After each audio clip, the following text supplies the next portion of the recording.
Mbah ini nggak jelas emang. Kalau Mbah emang udah nggak tahu apa-apa, udah pas ngomong pun salah. Mbah ngapain di situ, Mbah? Ini bicara soal nurani, bukan soal bukti-bukti ya, Pak? Ya, Oke. jadi Iya, oke. Jadi, Mbak, Bapak.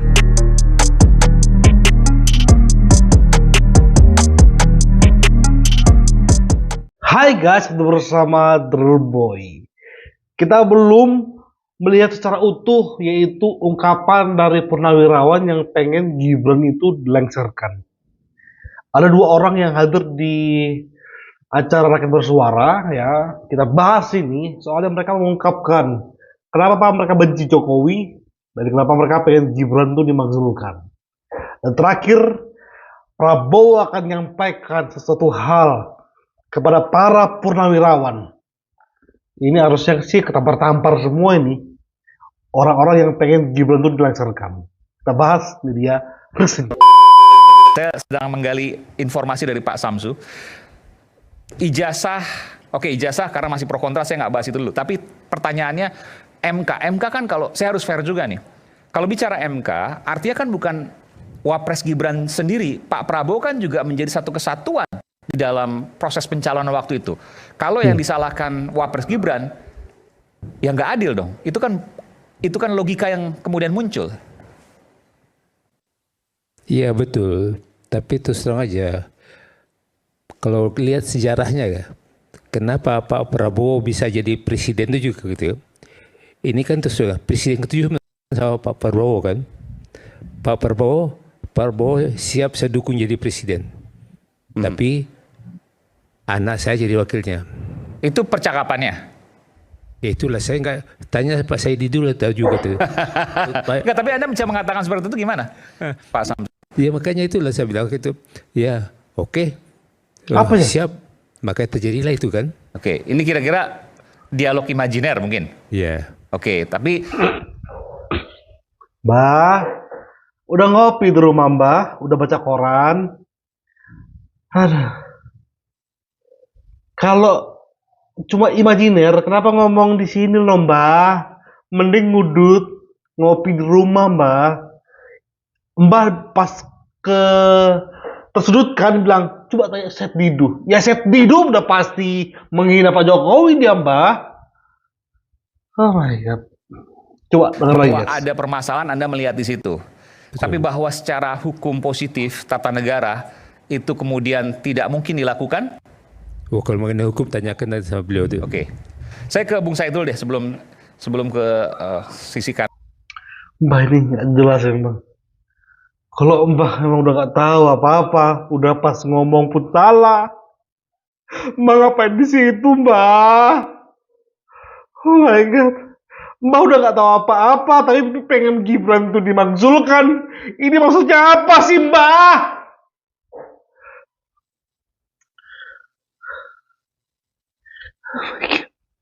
Ini, ini realita. Kenapa abang kok up sih bang? Supaya kita memahami guys. Ini realita yang terjadi.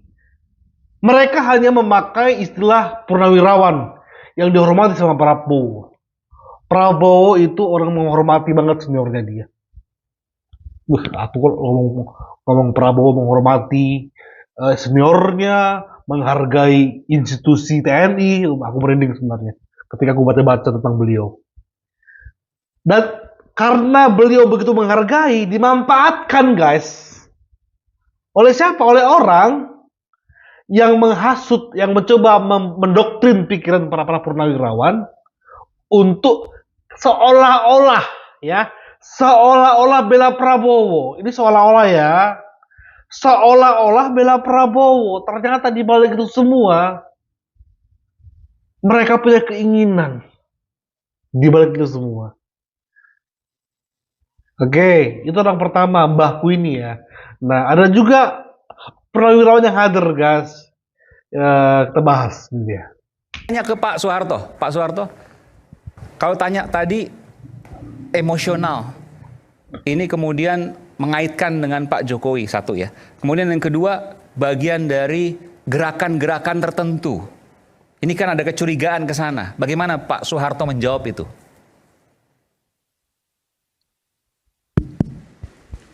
Terima kasih. Kecurigaan-kecurigaan itu bukan cuma di sini muncul. Banyak. Tapi yang menyakitkan kami adalah dikatakan misalnya kami yang tidak kebagian. Itu yang menyakitkan hati saya.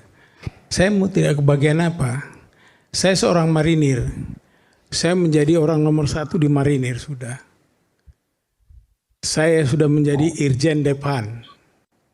Saya anaknya seorang peltu. Bapak saya dan Koramil di Sumatera. Dari umur 3 tahun saya hidup di Sumatera. Jadi ciri daripada orang Sumatera itu satu. Apa yang dia rasakan di dalam, dia lemparkan keluar. Saya sudah terdidik ke situ. Saya sudah terdidik di bumi Muhammadiyah. Pindah ke kota manapun kalau saya belajar ngaji di surau, itu semua Muhammadiyah. Yang saya tembak di situ tidak ada rasa sandiwara, tidak. Oke, saya harus tanyakan ini Pak, karena ini terkait juga dengan bagaimana kita menjelaskan kepada publik. Menteri-menteri yang korupsi, oke, kita setuju, dicopot. Tapi menteri-menteri yang terkait Pak Jokowi, apa salah mereka menurut Pak Soeharto? Begini, menteri-menteri yang terkait di Pak Jokowi, kita melihat adanya menteri-menteri baru. Ya, di sana ada menteri-menteri baru. Itu yang lihat. Jadi kita melihat bukan apa, sama dengan kita melihat Gibran.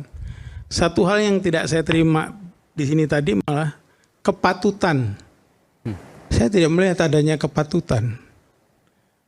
100% saya setuju dengan apa yang disampaikan ada Bung Refli. Oke, yang mana? Gito ini. Refli dipercayai. Oh my god. Akhir zaman lah ini. Saya sangat setuju. Memang begitulah pikiran kami. Yang mana Pak maksudnya Pak? Semua yang dikatakan. Oke. Tambahan kami satu. Termasuk jalan-jalan untuk memakzulkan tadi. Iyalah, makanya kami buat yang ke-8 memakzulkan. Oke. Itu kecintaan kami kepada Prabowo. Refli ngomong memakzulkan. Saya setuju dari buah-buah pikiran dari ini. Berarti sudah memakzulkan. Setuju. Karena P8 memakzulkan. Jangan-jangan memang mereka ini dicekoki oleh kelompok-kelompok Refli, Anies, dan sebagainya. Ya, kita akan buktikan itu. Bapak ini sebenarnya banyak nggak paham, guys. Iya kan? Kenapa kok Prabowo ditempelkan itu? Tempelkan Gibran, tempelkan Fufu Fafa. Saya besar di Sumatera, saya keliling di 10 provinsi Sumatera. Sumatera itu ada 10 provinsi. Tidak satu pun yang mendukung itu. Mendukung Prabowo Gibran. Mendukung pasangan kedua itu.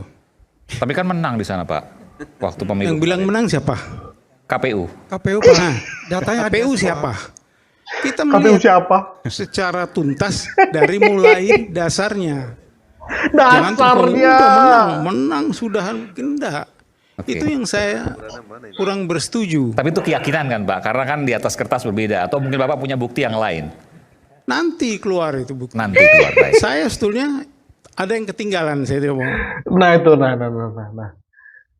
Pak Prabowo, dia bilang bahwa dia sayang sama Pak Prabowo, padahal dia nggak mengakui kemenangan Pak Prabowo di Sumatera.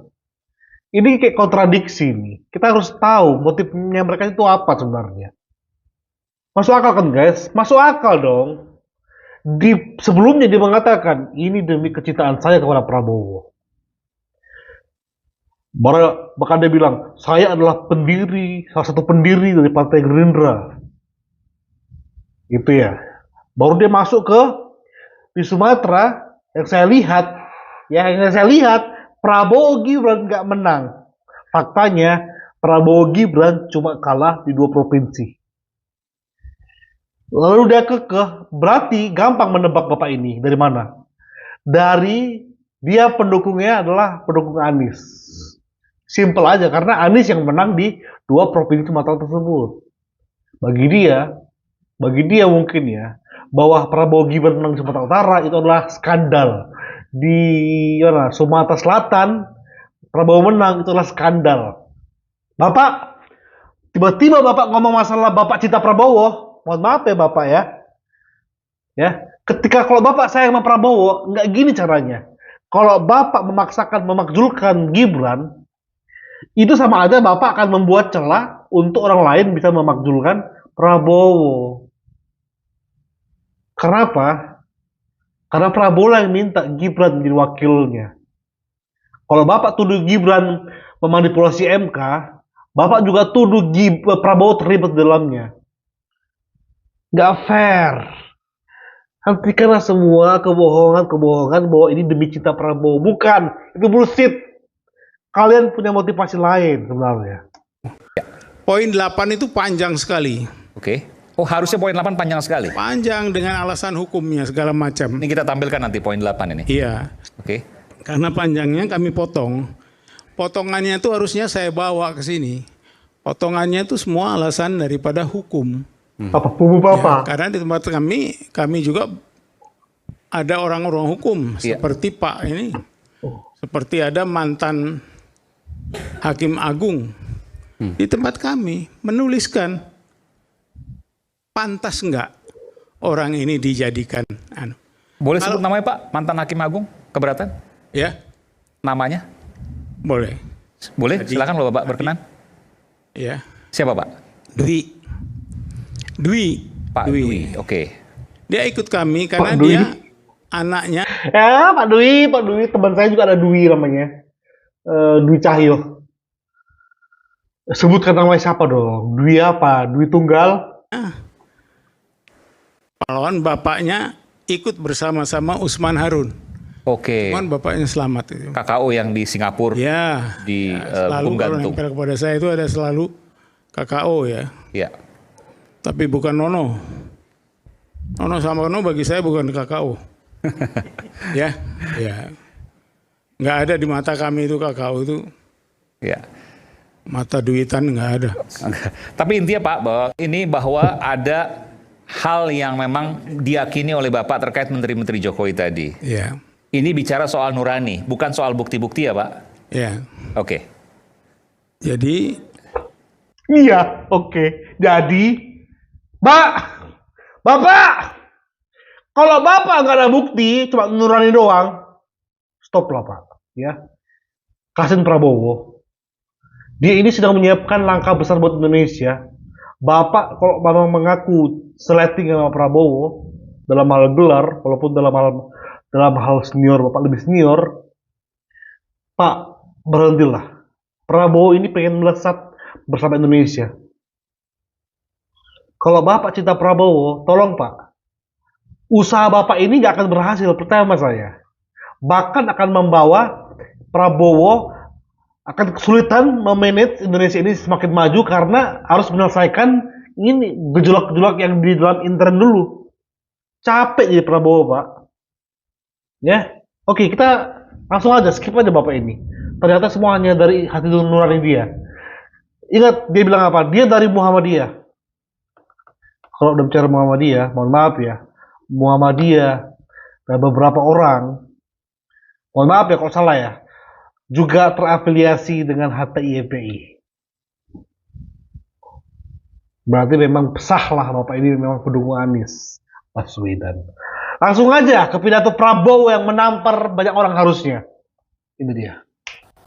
Kalau kita masih punya kemampuan, kalau kita masih punya semangat, kalau kita masih punya sesuatu yang bisa kita sumbangkan kepada negara dan bangsa, ya kita harus menyumbang apa yang kita bisa sumbangkan. Bagus. Itulah Prabowo menghargai Karena itu, semuanya, saudara, guys.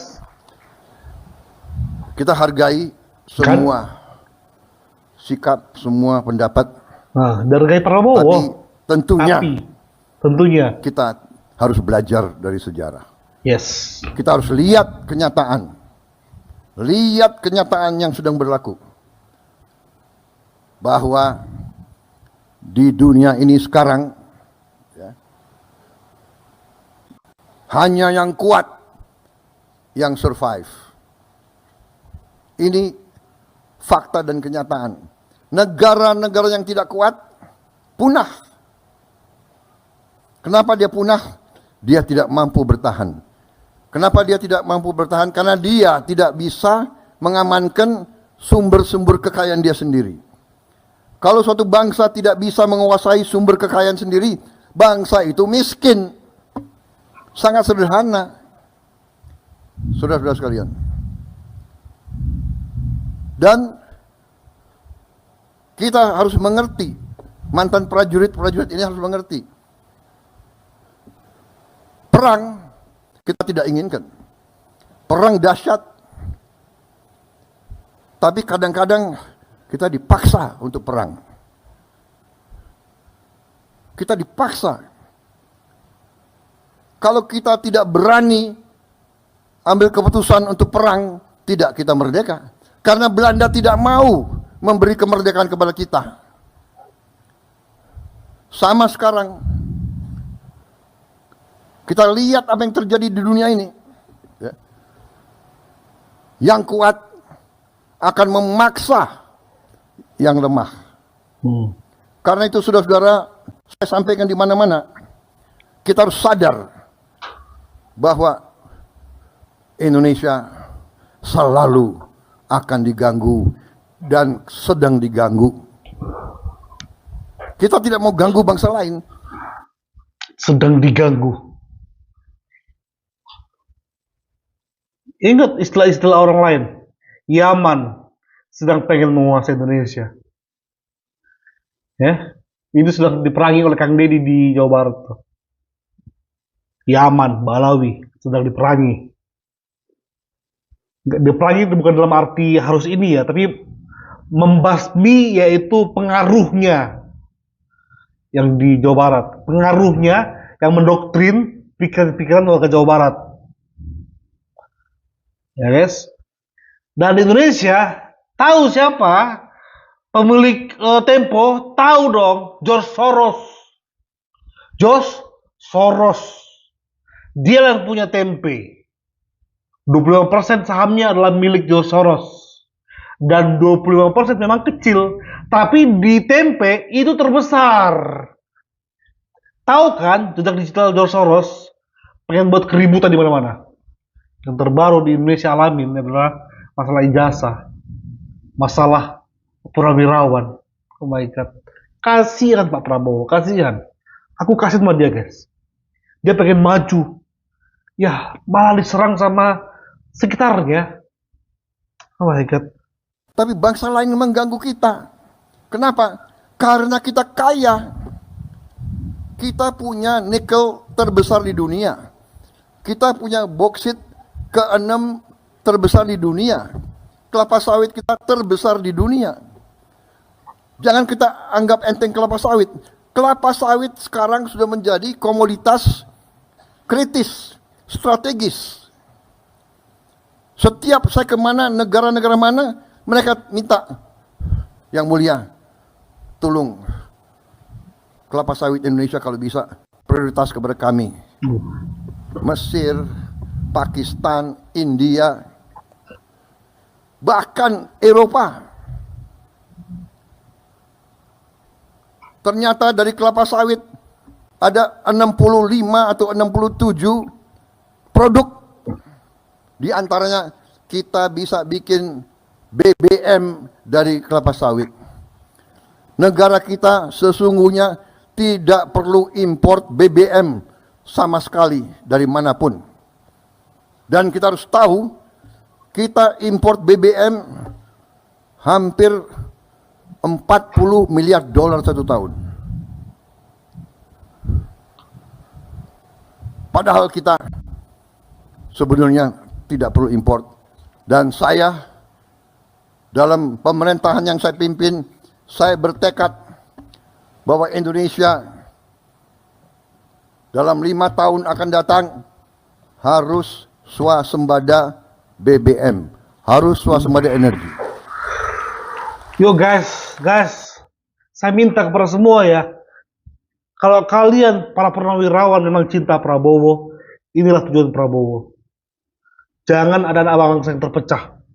Jangan mau ada anak bangsa yang gotok-gotok sana gotok sini. Isu kecil ya kok bisa diredam. Isu besar kita bongkar sama-sama. Bukan berarti ini bukan bicara kejahatan ya. Paham guys ya. Masalahnya Prabowo ini sedang berjuang luar biasa. Bahkan nanti tuh teman-teman ya, kalau lihat secara penuh, ada perwakilan purnawirawan mengatakan, Prabowo, kami bersama Anda. Aku pengen ya mewakili Indonesia, ada yang mengatakan kepada Prabowo, Prabowo, rakyat Indonesia bersama Anda. Nggak mudah memang guys. Selalu ada aja setiap tahun yang diobok-obok ya, mengenai persaudaraan. Supaya Indonesia ini kacau. Presidennya fokus bahas masalah ini terus. Prabowo ini bandingkan berapa hari ini dia bahas masalah kayak untuk berusaha meredam apa yang dibuat oleh purnawirawan. Kan capek, kasihin Prabowo-nya. Sementara dia bisa melesat melakukan yang lain asal nggak diganggu bangsanya, rakyatnya. Ingat, George Soros itu jahat. Pengaruhnya itu masih ada di Indonesia. Ya. Pokoknya kita aja. Mungkin orang memuja-muji Tempo, tapi di balik situ siapa yang senang? Yes, orang asing yang mencoba dengan narasi yang mereka lakukan, khususnya Tempe, Info A1, geng Solo versus geng Sulawesi Utara, geng Prabowo versus geng Jokowi. Hey, nggak ada geng-gengan, nggak ada.